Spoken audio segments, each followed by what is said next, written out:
Добрий вечір усім. Дякую, що завітали. Вітаю вас усіх на 9-му Ethereum мітапі. Сьогодні в нас план послухати двох спікерів, поїсти піци та понетворкатись. Тобто, як це буде? Спочатку вступне слово, потім перший, другий спікер. Після кожного спікера у вас буде можливість задати питання.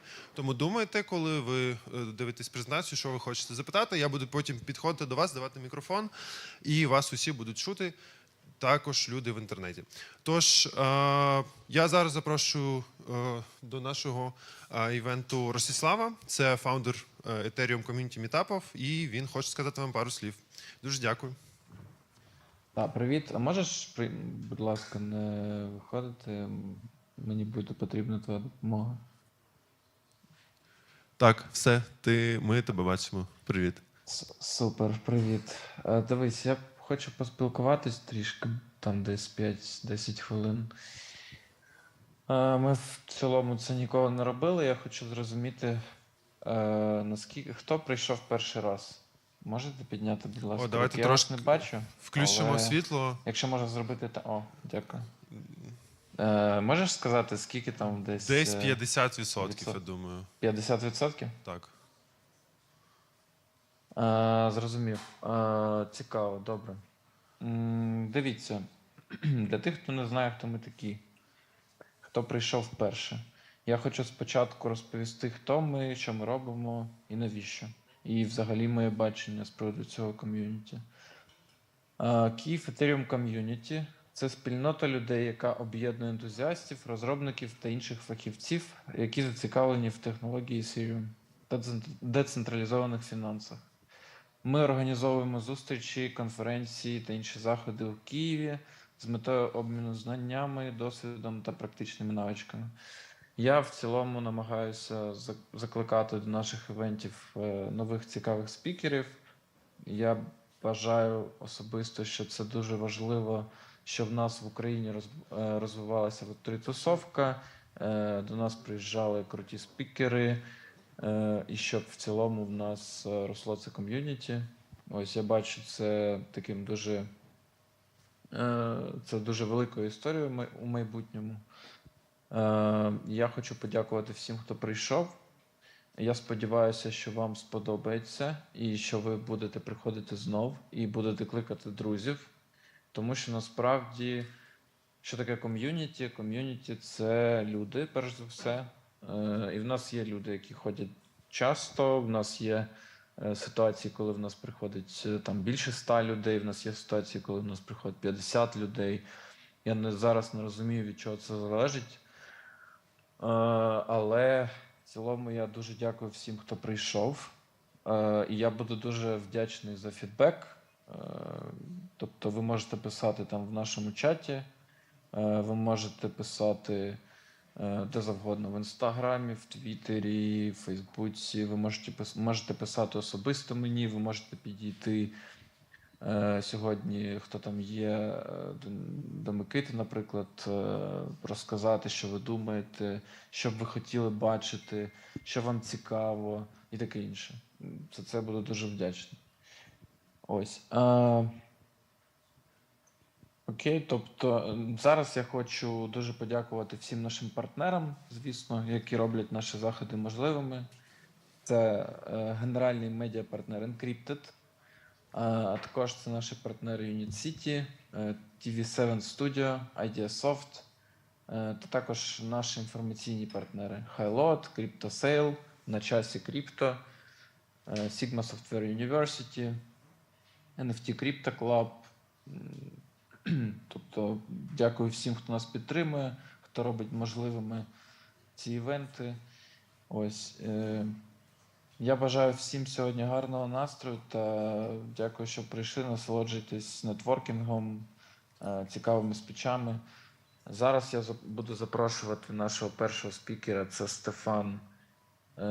Він кофаундер та співзасновник Gnosis. Я думаю, багато людей про нього чули. Я дуже вдячний, що він приєднався до нас. Він не розмовляє українською, звісно. Ось, і тому він буде розмовляти англійською. Його спіч буде на англійській. Hello, Stefan. How are you? Do you Hey, hear us? doing very well. Yes, I can hear you. Can you hear me okay? Yeah, I can hear you well. So I guess everything is good.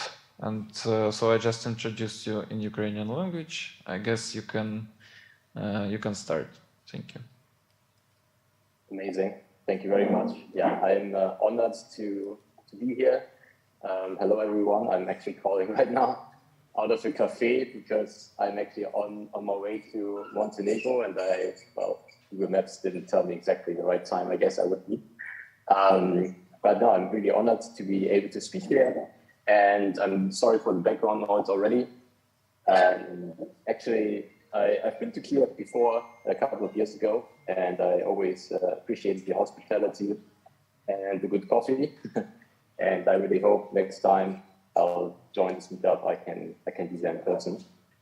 That being said, I would like to tell you a little bit about what we do at Gnosis right now, what our focus is, like specifically what we do for Gnosis chain, and how we see the current state of crypto.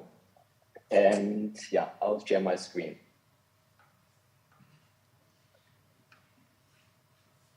Can you see my screen? Yep. Persons. Okay, great. Yeah, so today, again, I'll talk about Gnosis chain, why we're building Gnosis chain, and then how do we want to bridge the gap to the real world. We believe it's needed in order to foster more adoption of crypto. And yeah, so first let's talk a bit on why we built Gnosis chain. So Gnosis chain is an EVM chain, but it's not yet another EVM chain. Obviously, there are lots of EVM chains out there besides Ethereum. Named famous are Polygon and Binance Smart Chain.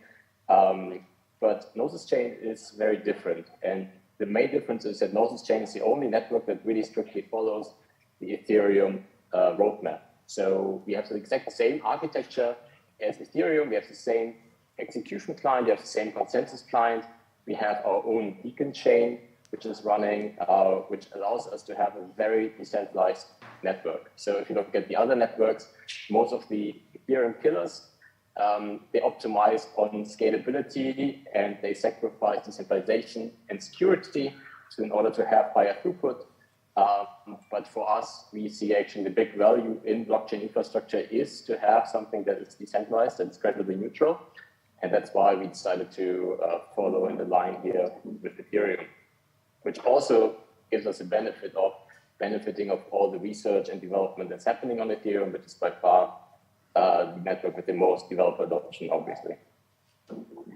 The way how we see Gnosis chain in conjunction with Ethereum is that we are complementing Ethereum. We see it a little bit like the idea of the Cosmoverse. So in Cosmos, you have multiple networks that run in parallel and they're connected via bridges, via light-line bridges, which is called the IBC protocol. And Ethereum obviously right now is focused on this layer 2 approach. There's Ethereum as the base layer, and then there are multiple layer 2s on top. And that's kind of the answer right now that Ethereum has for scalability. However, if you look at Ethereum today, then we see Ethereum blocks are already full. We'll get back to this point in a second. But Ethereum is basically running at capacity, even though I would say, obviously, if you look at the total amount of activity on Ethereum, it's still not a lot. And if you really want to have the world running on blockchain, then it's for us very obvious we need more than Ethereum. Ideally, we need more of Ethereum, but that's kind of what Gnosis chain is. Just kind of copy what Ethereum does, and we offer more decentralized block space, but make sure that it's tightly connected via light-time based bridges. And again, our focus is really high decentralization. If you just look at the number of validators, then actually Gnosis chain ranks third after Bitcoin and Ethereum in terms of parties participating in validating decentralizing network. We're very proud to have over 120,000 validators, which are run by over 1,700 individuals and companies, decentralized network, and guarantee that it's a secure network. And so kind of looking a bit more into this detail, like what we mean by Ethereum verse. So it's kind of related to the idea of the Cosmoverse. In Cosmos, you have the Cosmos Hub that connects different networks, and then many different networks running the same infrastructure as as a Cosmos hub. This is, for example, Osmosis or Juno. And those networks, they are connected with bridges, which allow to have light clients validating the consensus on the network, vice versa. And yeah, we think this is also the future for Ethereum, where you have Ethereum as like the first network, and then other networks like Gnosis Chain or Luxo and others that run the same infrastructure and that tightly connect via light client-based bridges. And this allows them to also operate those networks in parallel, offer more decentralized block space, and complementary to this layer 2 strategy. Layer 2s can obviously run on Ethereum. They can run on Gnosis Chain, but there are big advantages in actually having the core layer decentralized, because any kind of layer you build on top of Ethereum obviously has to be less decentralized than Ethereum itself. And yeah, maybe one question you can ask yourself, where we hope we can give you a good answer in the future, is like, where would you actually trust your life savings? Like, on which networks would you be willing to store your life savings? And if I would have to answer this to myself, then I think for me, I would only trust like very few networks. If I would hold a lot of Bitcoin, I would obviously hold them on Bitcoin itself. But besides Bitcoin, if I actually want to participate in DeFi, then I think Ethereum is right now definitely the most secure network, the most decentralized network. But then if we look at the number of validators, and it's Gnosis Chain ranks second. This is again like because we run the same, or we operate in the same infrastructure, the same chain technology as Ethereum, which allows to have a highly decentralized network. And ultimately, security is derived from decentralization. So if you operate on a network like Solana, where you know that very few parties are actually operating it, then you also very few parties to pollute in order to compromise the network. And that is already today extremely difficult to complement with Gnosis Chain. So this is kind of setting the baseline, I guess, for applications operating on top. And for us, now the question is like, how do we actually get meaningful adoption? And to kind of look at this, I would like to look at the current state of adoption. And well, this year I'm just posting now a few charts. This here is the chart that's from Etherscan, actually, courtesy of Etherscan, the Ethereum daily transaction chart. And what we see here is that basically the number of transactions hasn't really increased a lot over the last couple of years. And the simple reason for this is that Ethereum is already running at capacity. So it's just simply not possible to have more transactions on Ethereum. And just to give you like a napkin calculation, you probably know about the Ethereum name service, ENS. If you would like to register a name, ENS name, for every person, every human being on this planet, then you would have to run Ethereum at capacity for a couple of years just to be able to register names. So it's very obvious already that Ethereum itself is not sufficient, or not a sufficient answer to kind of scale and allow the world to operate on blockchain. Then we have the same also with the number of active Ethereum addresses, kind of almost stay stable, a few peaks here, but it's basically about 500,000 active addresses on a daily basis, which do about 1.3 million transactions on a daily basis in total. And this is also just showing again, Ethereum is running at capacity. So this drop here is based on this activation of the EIP 1559, where the target is always 50% full blocks, and that's why it dropped to 50%, but basically 50% is suggesting in this case that actually running at full capacity. There's just basically nothing, no block space left in Ethereum in order to process more transactions. And that's for us, it was very obvious, okay, we have to offer more of what Ethereum already offers in order to satisfy the demand. Now looking also at other networks, it's a little bit different. So again, the other networks, they prioritize scalability over decentralization. Client Smart Chain is a simple example. They increased the block gas limit from 30 million to 100 million. And to have it kind of more capacity for computation. at the same time, they sacrifice decentralization. There's basically 20 nodes running Binance Smart Chain, which are all very strongly affiliated with Binance. So it's basically a Binance network. You can say it's like a blockchain-friendly RP for Binance Exchange. And here, what we can see is, even though they actually have like a lot more gas available, you see actually there's a drop in usage. So besides Ethereum, there's basically no other network that actually runs at capacity. So you basically first have to create more use cases in order to even have more demand for this kind of block space. And so yeah, basically we have plenty of cheap block space, we have plenty of decentralized block space, fast block space. So for us, like previously many people suggested, scalability is the number one issue in order to scale to more users. But in fact, that's not the case because we have plenty of block space which is not even utilized, and Ethereum is the only network actually running at capacity.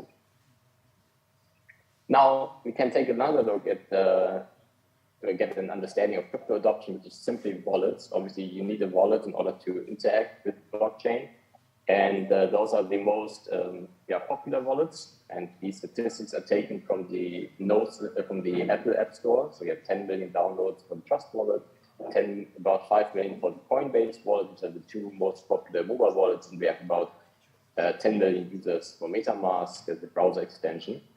And of course, Android is only one operating system. There's also Apple, which they don't give this kind of information, but we can just basically assume we have in total maybe something like 25 million users that have actually used crypto in the sense of being operating on a blockchain itself.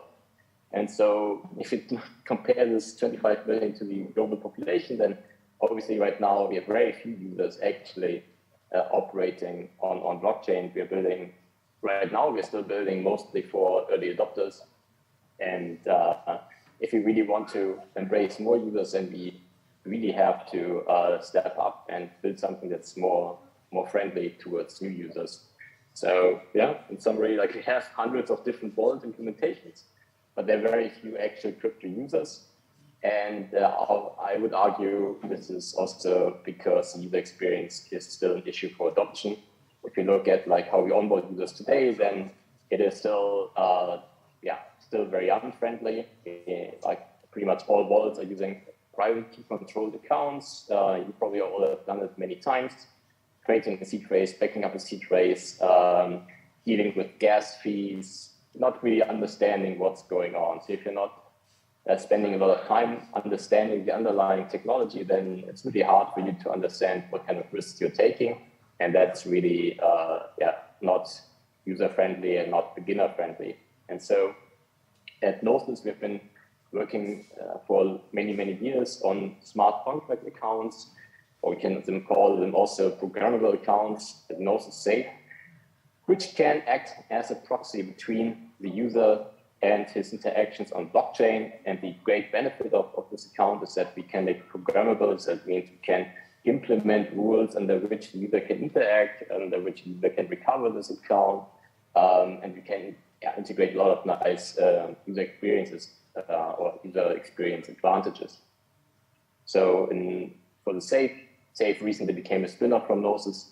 It's its own independent company now, an own independent foundation. And just to name a few of the advantages that we can have with Safe accounts.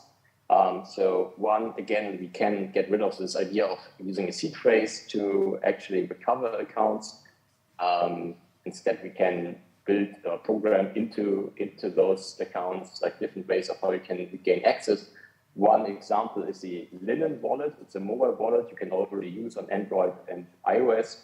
And what they simply did is every user, when they install this application, they are deploying a Gnosis Safe contract with 3 owners, where one owner is on your phone, another owner is backed up on iCloud or your Google Drive, and another another account is actually held by Linen. And you can authenticate against Linen by providing access to your, proving that you have access to your email account and your phone number by confirming an SMS and security code sent to you via email. And in case you're losing your phone, my phone got stolen. I had to go through this procedure. I basically had to install this again, and I could recover one key from my iCloud, and the other key I could get back from Linen by showing that I had access to my email and my phone number, and then those two keys could regain then together access to my safe account, so I could restore everything that was associated to it without even thinking about a seed phrase. And this, I guess, has to become the standard for every user interacting on blockchain in order to really drive more adoption. Another big advantage of the smart contract accounts that you also can do automation. So most of you probably have been using, for example, decentralized exchanges, and you have kind of weird patterns if you're using decentralized applications today. So for example, you have to approve a token, and then you can actually do something. And that is something that, we would like to, no one really understands. And that's something that we can abstract away for the user using a smart contract account, because we can batch transactions together. So we can, for example, allow the user to do one business transaction, one trade, where like the approval of a token and the actual trade is combined into one single transaction. Or another example would be, let's say you're placing a bet on a betting protocol like Azuro, and then you win the bet. You can automate that the winnings are claimed into your account. You can give rights to another account to basically do this transaction for you without compromising the non-custodial features of the safe itself. And also very important, key abstraction. We saw, everyone knows it's kind of difficult to understand and even price transactions. And that's also something that can be abstracted away using a safe account, because we can split the question of the user signing what he wants to do from actually paying for this transaction. Safe use the concept called meta transactions, where the user signs the intent of what he wants to do, but then this intent can be wrapped into a real transaction by anyone, in this case, a relay service that can send this to the blockchain and take care of paying the fees.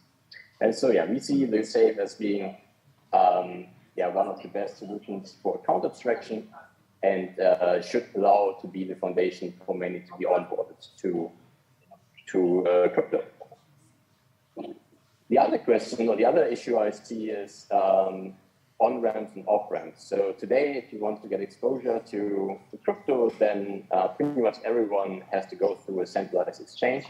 And the centralized exchange requires you to do quite a lot of KYC. It takes a lot of time. And as we know with FTX, they're not necessarily trustworthy. And there's one very new, interesting on-ramp and off-ramp being developed called Monerium.com. And what Monerium allows you to do is, they are sort of like a narrow bank. When you sign up with Monerium, they will generate like an IBAN for you. And what they allow you to do is, if I send money to my IBAN that Monerium has, let's say I send euros to this IBAN, then they will immediately issue euro tokens on my crypto wallet. So I can go in from fiat euros to on-chain euros within a few seconds by just doing a simple bank transfer. And I think that's very powerful, because it also works the other way around, where I can send a blockchain transaction and this will trigger an actual bank transfer instantly. And with those kinds of technologies, we really blur the line between what is happening in the fiat world and what's happening on blockchain. And if you've used applications like, for example, Revolut, like these neobanks, then I'm pretty confident that technologies like Monerium.com will allow us to offer a very similar, maybe even better user experience, where we really reduce the need for users to go through really complex onboarding procedures, but can really easily be onboarded to crypto within minutes. Then let's take a look at the state of crypto in terms of actually applications. So I took this here from DebRadar. DebRadar is tracking the most successful applications on each network. This here is Ethereum network, and you can see that trading is the #1 use case right now for Ethereum. Pretty much all users are either using Uniswap for trading ERC20 tokens, for NFTs, and others are using just NFT trading platforms like Blur. And this is basically the number one use case. If you look at what Ethereum used to be before, then it's basically speculation. And this is the same now on Binance Smart Chain, is kind of the same. We have, again, like exchanges being ranked on the top, and a few games also, of course, being played. So I guess we can say like there are very few applications which are actually interesting for users right now. Mostly it's about speculation, trading, and games, and those are actually driving like adoption right now. But it's also clear that this is kind of limiting the number of users we can reach, because not everyone is interested in speculation, and not everyone is interested in playing games. And so in our view, what we need is we have to target bigger audience, and we have to actually try to solve more core problems. And we have been developing a solution for one of the, let's say, more daily use cases that were also envisioned to be solved by crypto, which is payment. So if you look at the Bitcoin white paper, then Satoshi Nakamoto actually described Bitcoin as a peer-to-peer cash system, like with the intention to be actually used for payments. I think today, if you ask even any Bitcoin maximalist, none of them will claim that Bitcoin is going to solve payment. But the idea, of course, is still very strong. Like, how do we offer something that actually allows to do payment as crypto? And we've been partnering with two companies in order to bring like a real crypto payment system to life, which also allows to nicely integrate into the existing payment rails of Visa and MasterCard. And so we've been creating now it will be renamed to Gnosis Pay. Wooly is the old previous name, but we created Gnosis Pay, which issuing cards, which are true. They are a hard wallet, but also a Visa card. And if you go and tap and pay anywhere, then you're actually signing an on-chain transaction. At the same time, this transaction is sent via the Visa network. And then on Visa, we can split the part with the crypto processing sent to us, so we can process it and settle it. At the same time, we can also use Visa to settle it for the merchant, which is very important, of course, to make sure that this card can actually be used. So you can use this card anywhere where Visa and MasterCard are accepted, which is pretty much everywhere. At the same time, you still have control over your funds in this non-custodial wallet. And of course, the goal is to ultimately, once you have adoption of this card, then you can actually talk to merchants and try to convince them to also upgrade their payment terminals to accept the new payment scheme, which can then be fully decentralized. And then you actually don't need Visa and MasterCard anymore. And we're quite excited about this project. You can go to Odi.network and can already sign up for the waitlist. In about 2 months, we want to actually ship the first cards. There will be Euro focus at the start, but we of course intend to expand to many regions to make it accessible everywhere. And it's run on Lotus Chain, obviously, and will be the first really non-custodial payment system, payment network that integrates with the existing world of payments. And I think it's kind of similar to the idea of Skype. I was, I guess, also one of the first Skype users, and at the beginning, Skype was purely peer-to-peer calls, and then at some point, Skype introduced Skype out and Skype in, which allowed me to connect to the old world, the landlines. But if you look at like any kind of phone calls today, then they actually all run on the internet, obviously. And we kind of foresee the same for payments. Right now, you have the traditional payment world, which is not touching blockchain at all, and then we have some payments being done purely on peer-to-peer. And now, if you really want to make it more accessible, then we have to bridge to the old world first. We have to make sure that we can combine Visa and MasterCard with crypto, and then eventually, hopefully in the future, everything will be settled on crypto only. And that concludes my talk. Thank you very much for listening, and I'm really sorry for the background noise. And happy to answer questions in case there's time for it.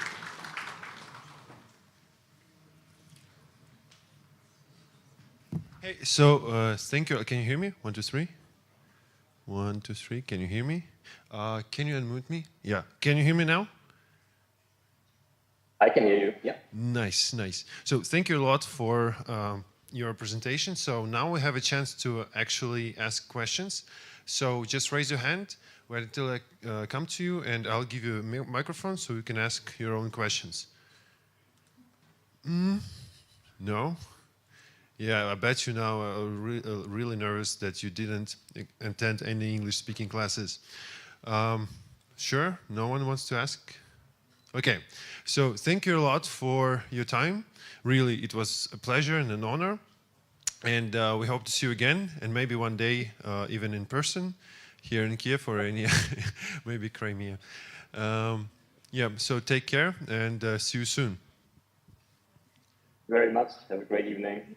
Pleasure to be here. Goodbye. А зараз я запрошую нашого наступного спікера. Так, він потроху йде.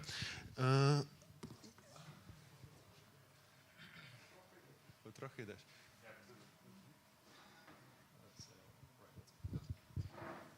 Всім привіт.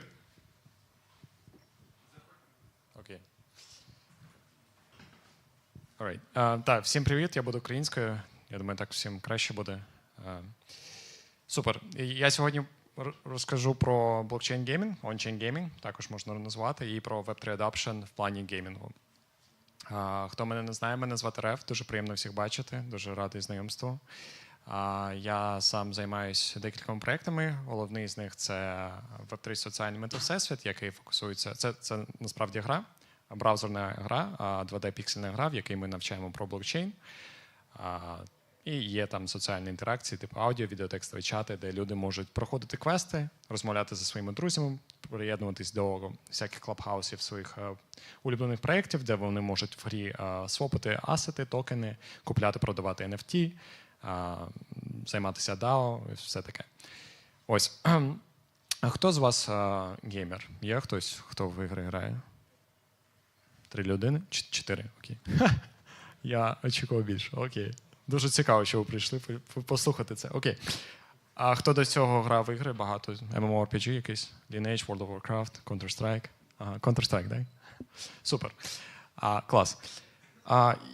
Хотів почати з того, що відбувається зараз. Це скрін сьогоднішнього дня. Він взят з MMO Population. Це найпопулярніший сайт, де можна побачити, скільки гравців грають в ігри на сьогоднішній день. І взагалом ми бачимо, що на першому місці, що дуже цікаво, це RuneScape.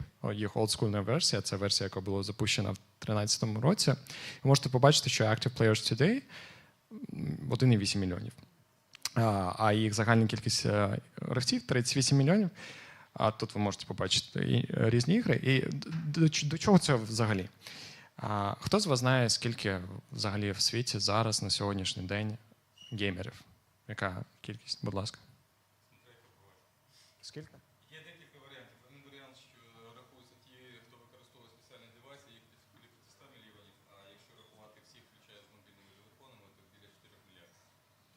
Так, дякую. Ось статистика. Це, як ви майже правильно сказали, ми йдемо до чого. Залежить від того, яку аналітичну картину. Так, це правда. Так, залежить від того, як тут рахується і мобайл, і PC, лаптоп тощо. Тобто на сьогоднішній день якнайменше 3 мільярди. І дуже цікаво, що мільярди з плюсом 1,4 мільярди, залежачи від джерела, знаходяться в Азії. Тобто люди в Азії реально люблять грати, прям дуже. Аніме і все таке там також дуже популярно. Alright. Це щоб зрозуміти, де ми зараз. Воно працює, ні? Х'юстон, у нас проблема? Окей. We're back. Так, все окей. Це що відбувається в плані цифр, в плані фінансів в індустрії. Ми бачимо, що якщо подивитись просто на Size of Gaming Industry, вона 176 мільярдів доларів, але якщо розділити її також на hardware і software, і також контент та інтелектуальні property, ми побачимо, що це насправді набагато більший ринок, ніж ми думаємо. І дуже цікаво те, що геймінг, він набагато більше, ніж music industry, box office, cinema, всі взагалі в сумі. Геймінг набагато більше, ніж всі ці індустрії. Ось. І це дуже цікава research, якщо кому цікаво, це від Arca Big Ideas 23-го року. Що він показує? Тобто за час до того, як був pre-COVID, вже почався цей тренд того, що більшість людей йдуть в онлайн на івенти, ніж офлайн. І тут в онлайн, коли кажу, це насправді приклад Roblox. Якщо хто не знає, це дуже популярна гра, в неї дуже багато школярів грають. Ми можемо побачити також, що звеличується кількість грошей, які витрачають в іграх, і кількість уваги також. Ось. Зараз це такий був warming up. Блокчейн-геймінг. Тобто, нащо нам взагалі потрібен блокчейн-геймінг? Перед тим, як я буду казати, у когось є якийсь варіант, на що нам взагалі це потрібно? Чи це потрібно взагалі? Я просто так тут прийшов. Да? Є якісь варіанти, чому нам потрібен геймінг блокчейн? Так. Що саме? Зручно? Так. Круто, так. Ну, щоб кидало не було, тому що якщо ти на блокчейні смарт-контракти, то ти заплатив ефіріум, і ти отримаєш зв'язь. Тут прозорість і не кидало. Так. Якщо смарт-контракт. Нормально. Да. Будь ласка. Окей, цікаво. Будь ласка. Захист аккаунта свого, героя якогось, зброї чи всяке. Так. Чому ні? І ще там хтось хотів сказати, так? Що? Типа анонімність. Ну, це правильно, так, типа. Окей. Це причина, чому я вважаю, що це круто. По-перше, це децентралізація. Це в тому плані, якщо ми говоримо про повний ончейн гру, більшість ігор, вони не на блокчейні, вони використовують елементи блокчейну, це дуже важливо розуміти. Second, це true ownership, те, що ось, нам сказала, так, ти можеш володіти своїми асетами, ти можеш персонажами тощо, тому що це може бути в форматі NFT, який буде в тебе в гаманці. Третє, це censorship resistant, тобто ніхто тебе в цьому плані не може тебе зам'ютити чи забрати твого персонажа, чи те, що ти заробив в грі, якщо це в NFT, ти можеш продати. Composability – це дуже крутий момент, то що більшість, якщо гра повністю на блокчейні open source, вона composable. Що це означає? Тобто можна взяти елементи цієї гри і використовувати в іншій грі.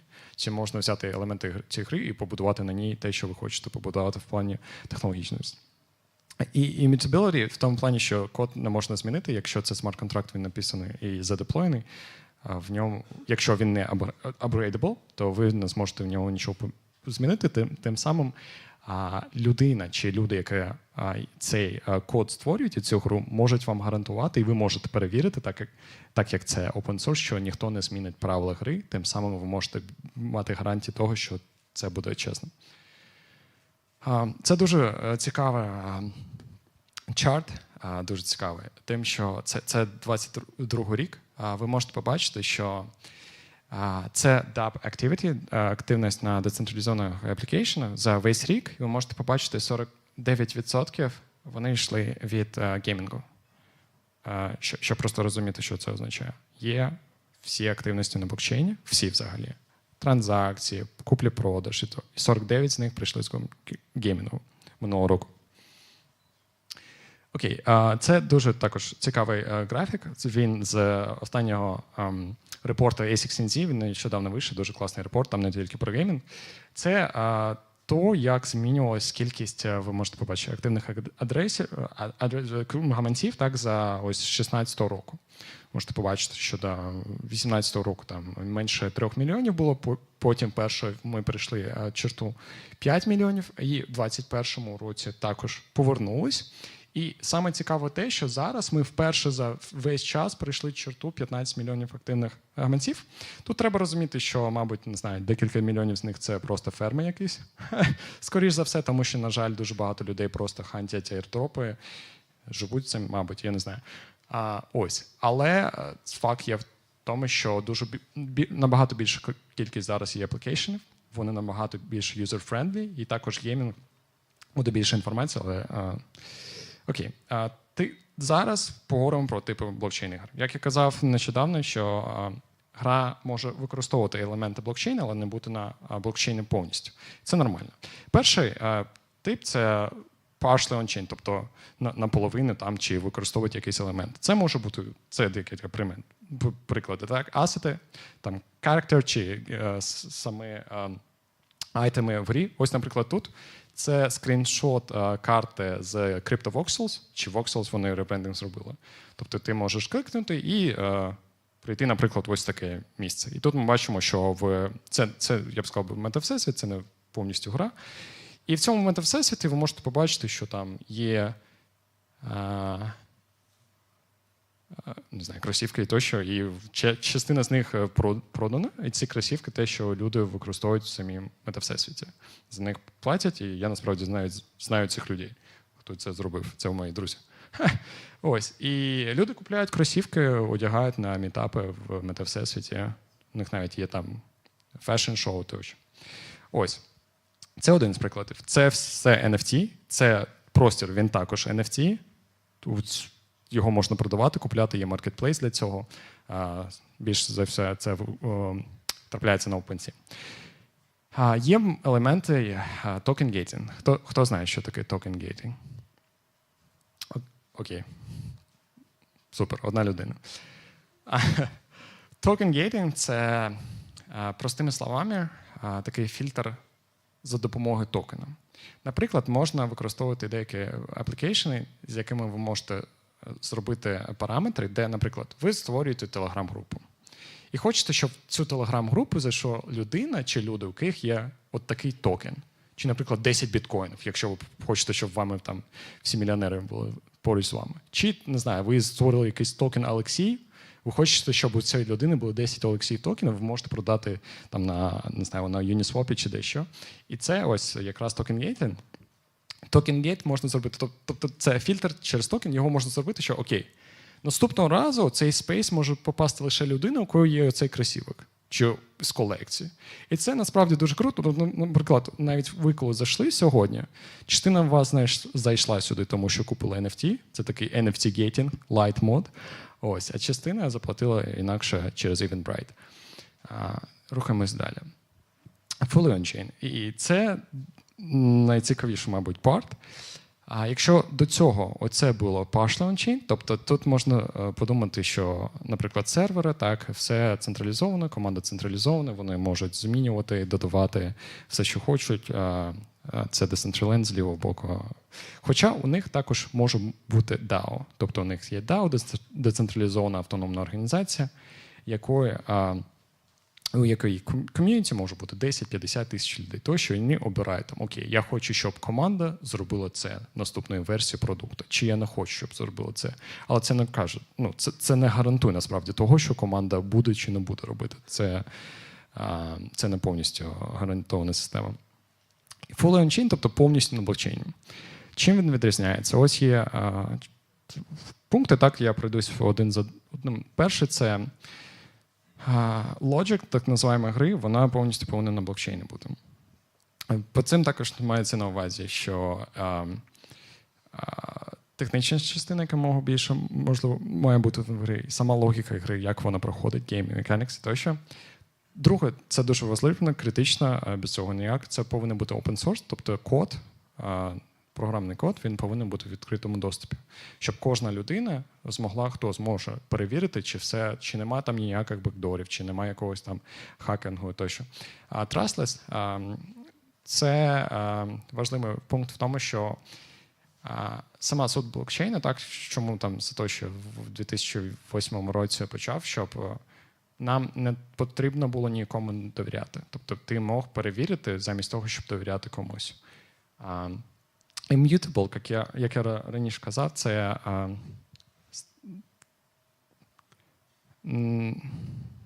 коли ти не можеш змінити правила гри. Тобто ти запустив смарт-контракт, ти написав, ти задеплоїв, ти не можеш його змінити.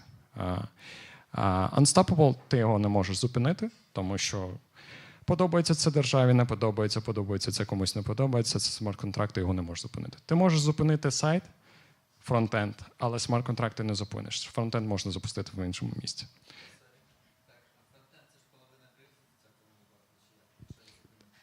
Так. Фронтенд ось це те, що ви відкриваєте сайт, ви бачите фронтенд, тобто обличчя сайту. Сам смарт-контракт, він не на фронтенді. Він просто він існує на блокчейні. Щоб зупинити Ethereum, вам треба буде, ось Стефан розповідав, так, 400 тисяч нод-операторів, їх треба буде щось з ними зробити. Це дуже складно. Їх треба спочатку знайти 400 тисяч. Ось, Unstoppable – це як 24/7, це завжди працює нетворк. Permissionless – це дуже круто, тому що вам не потрібно чиїсь згода на те, щоб щось змінювати, чи щоб приймати участь в цій системі. Composable, як я казав раніше, це можливість будувати на цьому блокчейні, на цій грі, чи використовувати її, чи повністю використовувати її елементи, тому що вона open source. More immersive, що це означає? Більшість ончейн ігор, вони мають дуже цікаву динаміку в тому, що ти не тільки використовуєш свої гроші, щоб транзакції проходили, але частина з них має дуже цікаву систему, де ти можеш, наприклад, ти можеш отримати гроші за свої. Якщо ти правильно граєш, ти можеш отримувати гроші, ти можеш вигравати якийсь айтем і тощо. Тобто ця економіка таким чином продумана. Це залежить від гри. Ось приклад приведу. Це OP-Craft від екосистеми оптимізму запустили. І ви можете прочитати, це скріншот з Twitter. Every aspect of this world, from rivers to diamonds, exists on chain. Все, що ви бачите тут, це на блокчейні. From building to crafting happens as on Ethereum transaction. Все, що відбувається від того, що ти будуєш щось нове. Ти, не знаю, там змінюєш це все транзакції на Ethereum. Кожна ваша дія ось тут – це транзакція на блокчейні.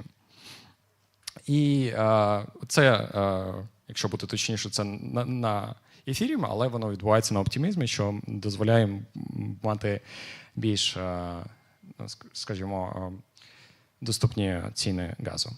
Тобто не $5, а там 10 центів, наприклад.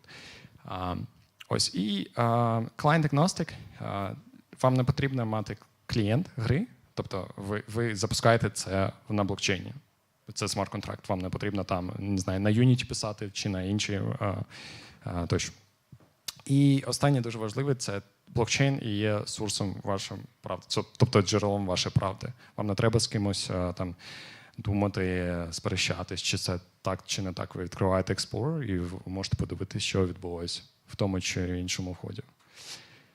Але є в цьому свої челенджі. Перше, це не дуже просто в плані девелопменту. Треба реально розбиратися, тому що, як я казав, ви можете запустити, але якщо ви не плануєте далі це робити, то те, що ви запустили, воно такими залишиться. І це насправді також плюс в тому плані, що навіть якщо люди, команда чи соло, не знаю, там програмісти тощо, який запустив гру, навіть якщо він не буде продовжувати розроблювати цю гру, так як ця гра на блокчейні повністю, хтось інший може її продовжувати. Тому що вона композова. Він може взяти її елементи і продовжувати цю гру. Тобто ця гра буде жити далі. Це дуже крутий момент. Якщо брати централізовану гру, якщо, наприклад, World of Warcraft, Blizzard, тощо, вони нічого не будуть робити, ну все. Хтось їх чи викупить, чи що, тому що у них є IP, у них є свої юридичні моменти. Ось. Accessibility – це більше про блокчейн. Навряд чи люди будуть використовувати Ethereum для ігор, просто Ethereum як base chain, тому що не кожен, якщо ваш кожен рук буде вам коштувати $5 чи 7, я не думаю, що багато ви будете грати. І для цього є вже також чейни. У Ethereum є свій чейн для геймінгу, він називається Meetup X. Ось. Онбординг – це більше про user experience, тому що насправді більшість ігор зараз вони не дуже user-friendly, а більшість з них використовують дуже дивні для мене флоу, коли ти як людина, яка нічого, мабуть, не розуміє в блокчейні, ти просто відкриваєш і там тебе кажуть «connect your wallet». І ти такий, що? Я просто прийшов пограти, що це таке. Такі моменти. А privacy – це дуже також важливий момент, тому що не кожна гра повинна бути на блокчейні. Не кожній грі потрібні навіть NFT тощо. А блокчейн сам по своїй суті, він відкритий. Якщо ми не кажемо там, не знаю, про блокчейни закриті. Але я не бачив, щоб там ігри запускали. І тут є момент privacy, тому що не кожна людина хоче, щоб інші люди бачили, що в неї є, скільки грошей чи які асети є. Нещодавно навіть в CSGO був проданий декілька днів тому скін за $200 000.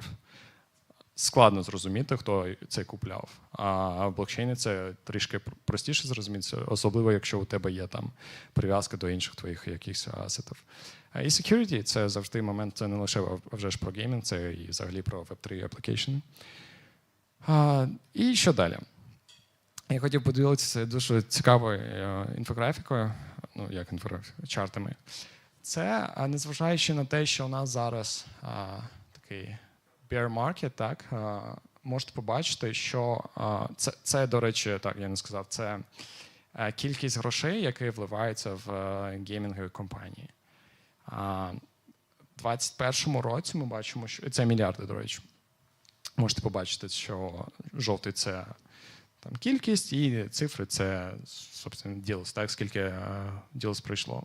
І ось загалом ви можете побачити, що не дуже маленька сума вливається, але більше, що цікаво для мене, це за 2022 рік 4 мільярди доларів було вложено в геймінг-компанії. Якщо у вас є ідеї, якісь бажання, то це дуже велика індустрія. Але саме цікаво те, що за всіх 405 ділсів 364 було на early stage, тобто вони тільки почали.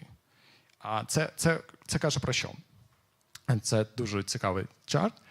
Це те, що відбувається зараз. Тобто ми бачимо, що лише 30% всіх ігор, які є в індустрії, ну, хоча б з цього ресерчу, лише лайв. Тобто більшість з них, вони в розробці. Загалом в середньому гра займає, якщо ми говоримо про AAA MMORPG, воно займає від 40 мільйонів доларів і займає десь 3-5 років, 4-5 років, якщо брати. Це якщо реально крута команда це відбувається. Тому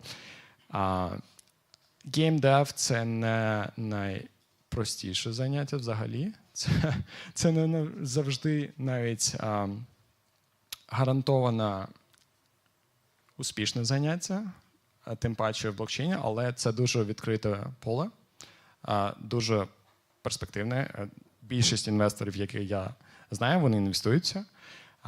Хоча здається, що зараз дуже тихо на ринку, насправді більшість з геймів вони проводять розробку. Я просто приведу приклад.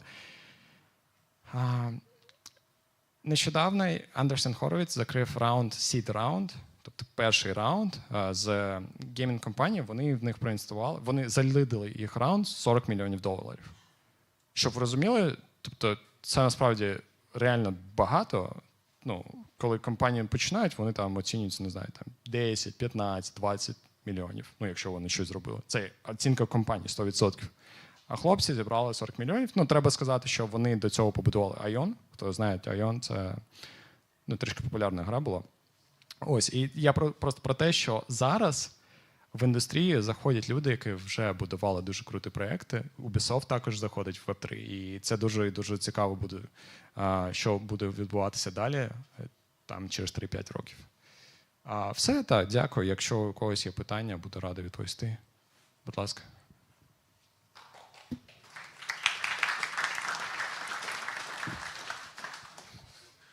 Ну тут не англійською. Всім привіт, дякую. У мене є одне запитання. Скажіть, будь ласка, от якщо ми розглядаємо трушний Web3 і трушну Web3 гру, то таке питання: як захиститись від фроду в таких іграх, коли в тебе open source і в тебе є смарт-контракт, котрий ти, ну якщо ти трушний, то ти типу не змінюєш. То як ви вважаєте, як можна захиститись в тому, щоб тільки спочатку все одразу продумати правильно, але це майже неможливо? Ваша думка цікава. Дякую. Декілька моментів. Перший з них компанія чи команда, яка коли запускає проект, вони хоча б декілька аудитів проводять смарт-контрактів. Тобто, навіть якщо ти дуже розумний, це дуже розумна практика попросити інші компанії, акредитовані, там, які займаються, щоб вони перевірили твій код. Це перше. Друге, Якщо ви, скажімо, серед оцих інноваційних, ну, тобто є оцей curve, так, адопшену любого продукту, якщо ви там саме перший, ви повинні розуміти, що завжди високий ризик. Ви можете просто зі свого боку його знизити тим, щоб, наприклад, використовувати окремий гаманець, на якому, там, не знаю, $20 просто для транзакцій, для тестового. Використовувати так свій головний гаманець. Це перше. Друге, є вже доповнення до навіть MetaMask інших волотів, де коли ти підписуєш транзакцію, перед тим, як ти підписуєш, воно тобі показує, окей, чувак, якщо ти зараз підпишеш це, ти все, у тебе все заберуть, не підписуй, будь ласка. Тобто є вже такі рішення. Інше, я би також дивився на інших гравців, які це використовують, і запитав би їх фідбек. Тобто це такі 3 мінімальні девайси, які б я б дав поради. Ага, да, будь ласка, Можливо, не так термінологію юзанув, але я мав на увазі, що є люди, які аб'юзять ігри, в сенсі, типу, ну, напевно, ви розумієте, про що я кажу. І ось як мені, як розробнику, наприклад, зробити так, щоб в мене був open source, ну, як ви вважаєте, я не прошу рішення, просто вашу думку, щоб був open source, щоб в мене був незмінний смарт-контракт, але, ну, щоб, наприклад, ну, якщо люди починають аб'юзити мою гру, то що мені робити? Я можу змінити смарт-контракт? Так. Якщо подивитися на великі проекти, більшість з них мають version 1, version 2, version 3. Це неможливо, що людина, розробник чи навіть команда буде знати все, тому що є просто моменти, які змінюються з часом. І якраз цей плюс в тому, що так, ваш смарт-контракт може не змінюватися, а може змінюватися, якщо він upgradable, тобто є такий смарт-контракт. Але той факт, що ви продовжите розробку і просто випускаєте нову версію, це окей, там, наприклад, ви випустили версію, зрозуміло, що там була якась фіча, так, і там багато ботів були, прийшли, і там все погано. Окей, ви це виправили, і запустили наступну версію, і вже також продукт зміцнився і покращився. І я б так робив. Будь ласка. Да. Добрий день. У мене багато питань. Супер. Окей. Можна на ти, да? Чи? Можна на ти. Да, я слухаю. Я одне питання тільки? Якщо що, я тут буду. Ну ладно, якщо більше нікого не буде, я вас потім зловлю. Буду радий. Ладно, я піду по цьому, я піду по списку, бо багато дійсно. Ти сказав, що там 15 мільйонів підключених волітів, це до ігор саме, да, так розумію, які використовуються в іграх транзакціях? Ні, це взагалом. Це загалом в криптоіндустрії 15 мільйонів? Ні, це загалом, якщо взяти NFT/gaming, sorry. Так. Тобто це... Хвилинку. А скільки саме в ігри використовується гаманців, немає такої інформації, не бачили, да? Можливо, є. Хоча я насправді, можливо, тут треба розуміти, що це number of unique voices. Це during the month. Це в місяць скільки активніше? Це місяць, так. Я думаю, що це взагалом. Ну, таким чином ми можемо якби уявити об'єм взагалі користувачів. Це десь біля 15 мільйонів користувачів, які грають в блокчейн-ігри, виходить. Я б сказав, що це менше. Менше ще. Тому що більшість гравців, більшість транзакцій гаманців, вони зроблені ботами, мені так здається. Ну, наприклад, якщо навіть взяти нещодавний Arbitrum airdrop, був ресерч, який показав, що 93% гаманців належать 10 людям. Ну і тут опять випливає питання, чи взагалі є сенс в це йти. Тому що я також наблюдав, що за останні 3 роки багато ігор створювалося, а активності там практично немає. Люди набігають там на ICO чи десь просто спекульнути, далі на цю ігру не дивляться. Але там є ще така інша проблема, що я займаюся розробкою ігор більше 30 років. І, вибачте, це таке лайно, що ми в 90-х такого не робили. Просто там такий рівень низький, що чи взагалі є якісь перспективи, чи воно виживе? Воно точно виживе. Я думаю, що перша хвиля блокчейн-геймінгу це якраз було від людей, які, можливо, не мають Наприклад, я не маю 30 років досвіду, так, і зараз такі люди, як ви, вони входять в індустрію, як я казав, Ubisoft, так, і люди, які Ion робили. Ми з ними працюємо, плідно про це спілкуємося, там не все так радужно. Ну, це не на сцену. Можливо, так, можливо. Я думаю, що якщо взяти ігри, наприклад, я не граю, можна сказати, в блокчейн-ігри активно. Тому що більшість блокчейн-ігри – це про гейміфай, щоб я щось зробив, що я щось заробив. Я не хочу просто грати ігри, щоб заробляти, я хочу грати, щоб грати. Ось, і в цьому плані не дуже багато ігор, їх мало.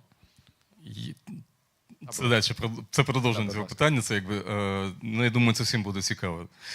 Дивись, і от це те, що ти сказав, це так само наблюдаю, тому що я і для того, щоб взагалі розуміти, що відбувається в індустрії, не тільки займаюся бізнесом ігровим, а ще й дуже активно граю.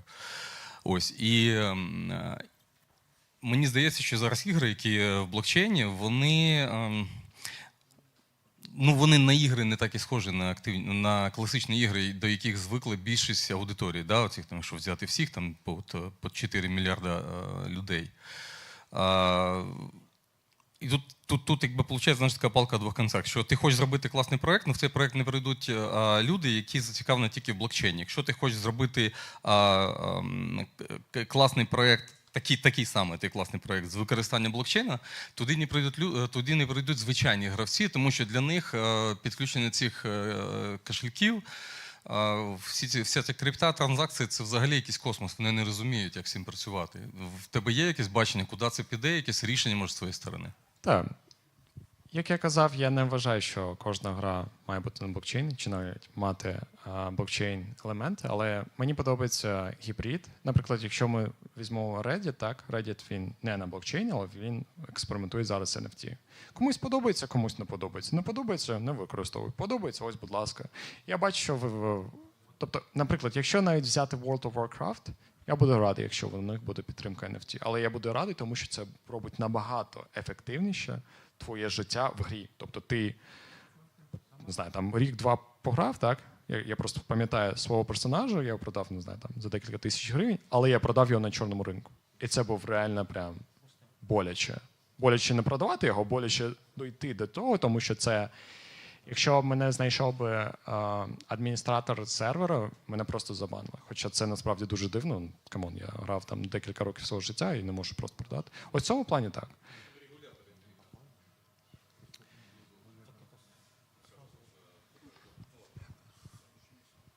Будь ласка. Так, давайте далі.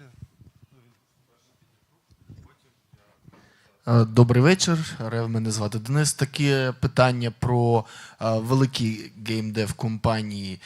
Чи прийдуть вони на цей ринок? І якщо прийдуть, то це буде розвитком, чи вони можуть якось завадити розвитку? І що робити невеличким стартапам в блокчейн-іграх, якщо прийдуть великі геймдев-кити? Так, дякую. Деякі з них вже є, ось. Так, і ви про Ubisoft казали. Ubisoft ще одна з них, інший великий геймдев – це Animoca Brands. Вони і розроблюють, і інвестують.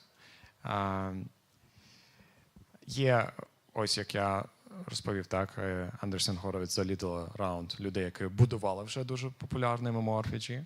Я думаю, що зараз, до того, як ми побачимо, це пройде ще 3-5 років, можливо, 2. Але я насправді не думаю, що треба прям боятися цього, тому що сама по собі гра – це завжди щось унікальне. Це завжди новий сторітелінг, це завжди щось нове. І не може бути гра просто копією іншої гри. Комусь подобається один жанр, комусь подобається інший жанр. Там навіть графіка, комусь 2D подобається, комусь 3D. Я думаю, тут більше треба розуміти, що вам подобається і над чим ви готові працювати наступні 4-5 років хоча б, тому що це багато часу займає. І чи це подобається вам насправді настільки, що ви будете продовжувати це робити, коли все буде дуже погано. Ось, я думаю, це важливіше. Розумієте? Так, таке питання.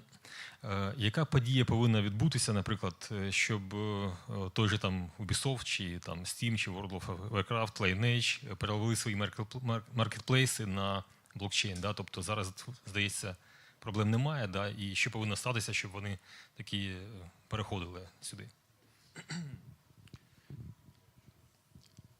Я думаю, це більш про моє суб'єктивне бачення. У них просто ще немає тієї конкуренції в плані блокчейн-ігри, яка може бути. От коли це буде, тоді вже користувачі зможуть обирати. Це більше про вибір користувачів. Тобто, якщо я, як користувач, і так, скажімо, якщо там 20-30 мільйонів їх користувачів перейдуть на щось інше, чи побачать, окей, там я можу заробляти, коли я роблю те ж саме. Чи можу мати те, що моє, а не на сервері тримати. Тоді і будуть зміни. Мені так здається. Просто зараз цього немає, тому і вони комфортно себе відчувають. Це складно сказати, але я думаю, не якнайменше 3 роки. Як тільки додадуть лутбокси, тоді одразу. Ще питання? Давайте я. Приємно, дякую. Да.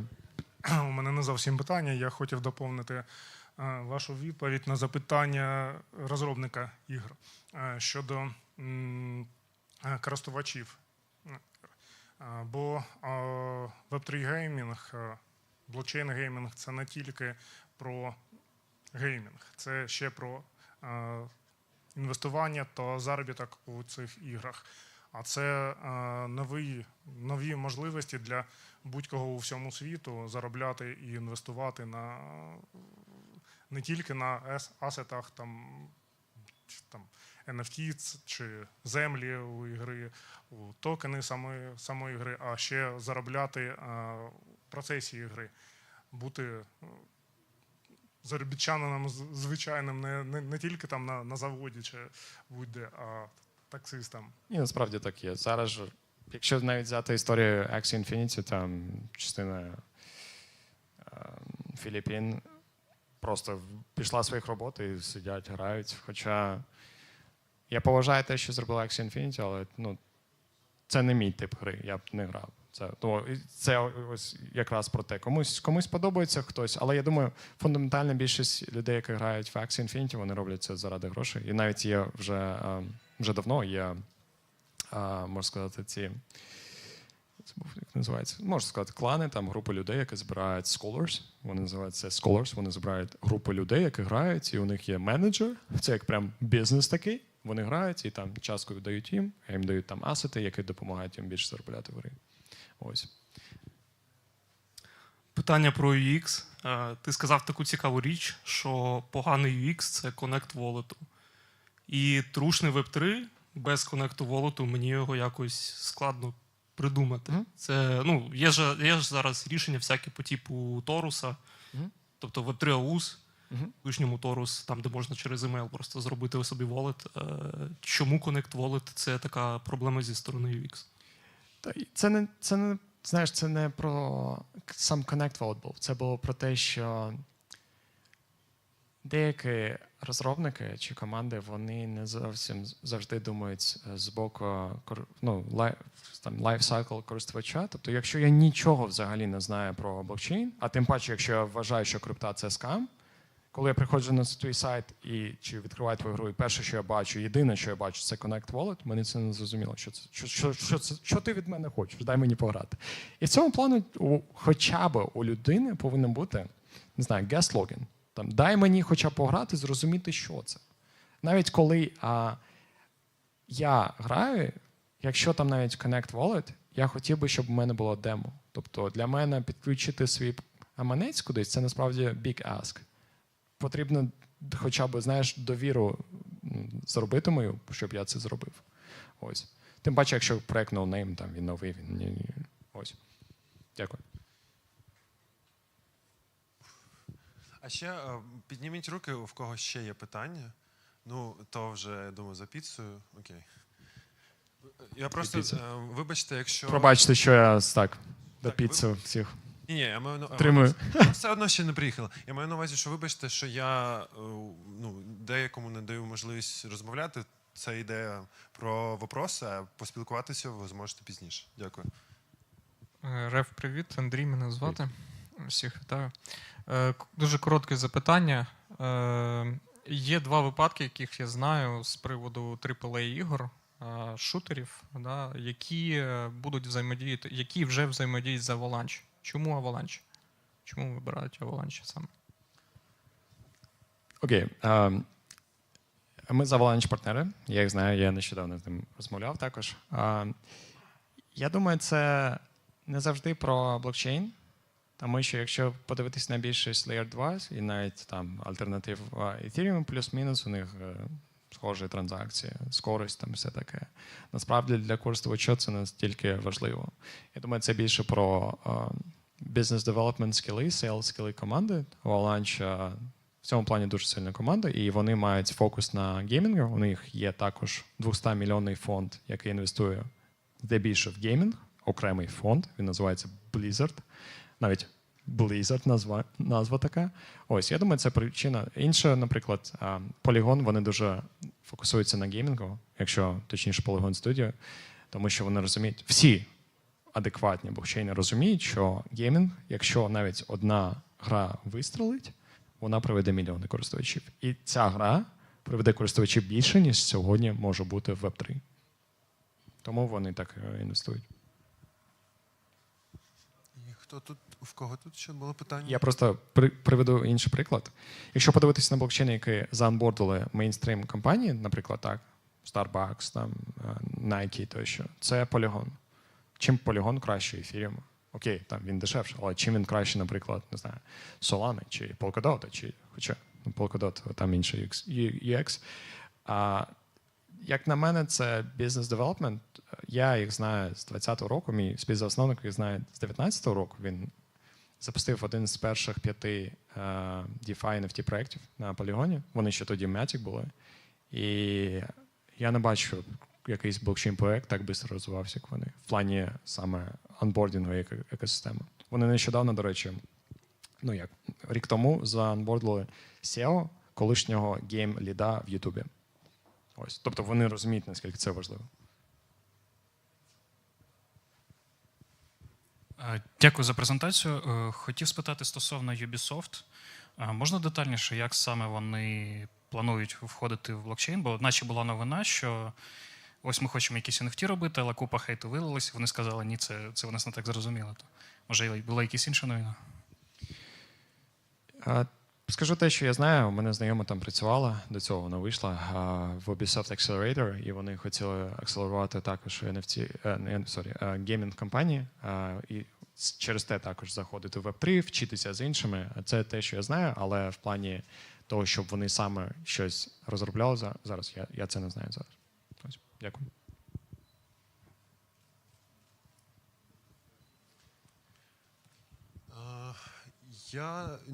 Ще є питання? Ні? Добре, тоді дякую вам. Дякую. Дуже дякую всім.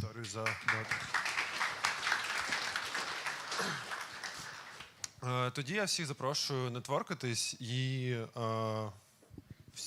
піца буде десь за 15 хвилин. Але воно буде гаряче. Всім дякую.